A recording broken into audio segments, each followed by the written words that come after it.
राजनीति से इस वक्त की सबसे बड़ी और ऐतिहासिक खबर सामने आ रही। करीब 20 सालों तक बिहार की सत्ता की धुरी रहे सुशासन बाबू यानी नीतीश कुमार अब राज्यसभा के रास्ते दिल्ली कुछ करने वाले हैं। नमस्कार, आप देख रहे हैं डेली 24 भारत। मैं हूं आपके साथ अनुप्रिया मिश्रा। 2005 के बाद यह पहला मौका है जब बिहार की सत्ता पूरी तरह से करवट ले रही। सबसे बड़ी बात, बिहार के इतिहास में पहली बार मुख्यमंत्री का चेहरा भारतीय जनता पार्टी का होगा। लेकिन बड़ा सवाल यह है कि नीतीश के दिल्ली जाने के बाद बीजेपी की तरफ से वो चेहरा कौन होगा, और क्या नीतीश के बेटे निशांत कुमार की भी कोई बड़ी भूमिका होने वाली है। आइए इस पूरी पॉलिटिकल इनसाइड स्टोरी को डिकोड करते हैं। बिहार की राजनीति एक नए युग में प्रवेश कर रही है।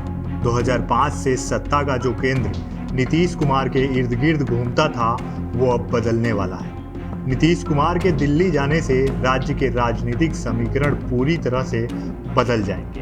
अब ड्राइविंग सीट पर सीधे तौर पर बीजेपी होगी। बिहार की राजनीति का टर्निंग पॉइंट, नीतीश कुमार का दिल्ली कूच, राज्यसभा, पहली बार बीजेपी का मुख्यमंत्री।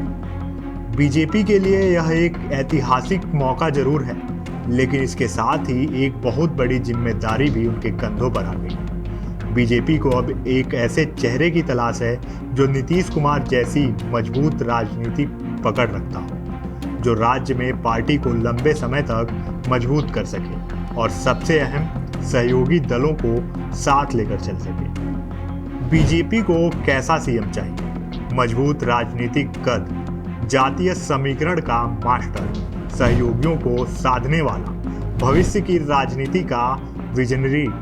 बिहार की राजनीति बिना जाति के अधूरी है। चुनाव हारना और जीतना सीधे तौर पर जातीय गणित पर निर्भर करता है। बीजेपी की छवि लंबे समय तक सवर्णों की पार्टी की रही है, लेकिन बिहार में सत्ता की चाबी पिछड़े और अति पिछड़े वर्गों के पास है। ऐसे में बीजेपी को एक ऐसा चेहरा चाहिए जो इन वर्गों को पूरी तरह स्वीकार हो। बिहार का वोट बैंक गणित, ओबीसी 30%, ईबीसी यानी अति पिछड़ा 35%, ओबीसी प्लस ईबीसी मिलाकर 65% का गेम, दलित 19%, सवर्ण 15%। सिर्फ जाति ही नहीं, बिहार में साइलेंट वोटर यानी महिलाओं का रोल सबसे अहम है। शराबबंदी और महिला केंद्रित योजनाओं के जरिए नीतीश कुमार ने इस वोट बैंक पर एक छत्र राज किया है। एनडीए को सत्ता में बनाए रखने में महिलाओं का बड़ा हाथ है और बीजेपी को इस भरोसे को कायम रखना होगा। दूसरी तरफ पर्दे के पीछे जेडीयू कार्यकर्ताओं में नाराजगी की सुगबुगाहट है।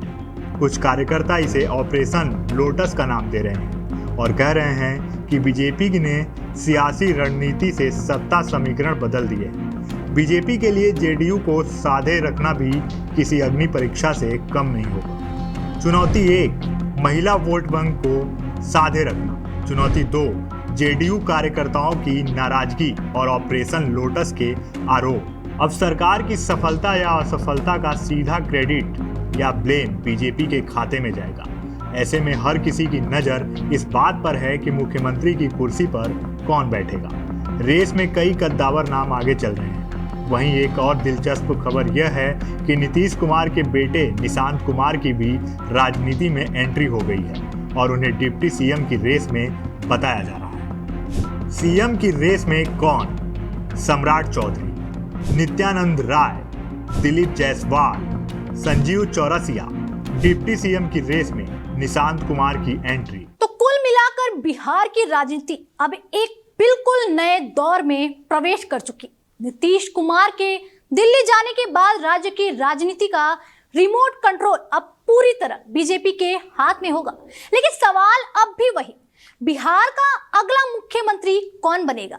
आपको क्या लगता है? अपनी राय हमें कमेंट बॉक्स में जरूर बताएं। बिहार की हर राजनीतिक हलचल के लिए जुड़े रहें हमारे साथ और देखते रहें डेली 24 भारत।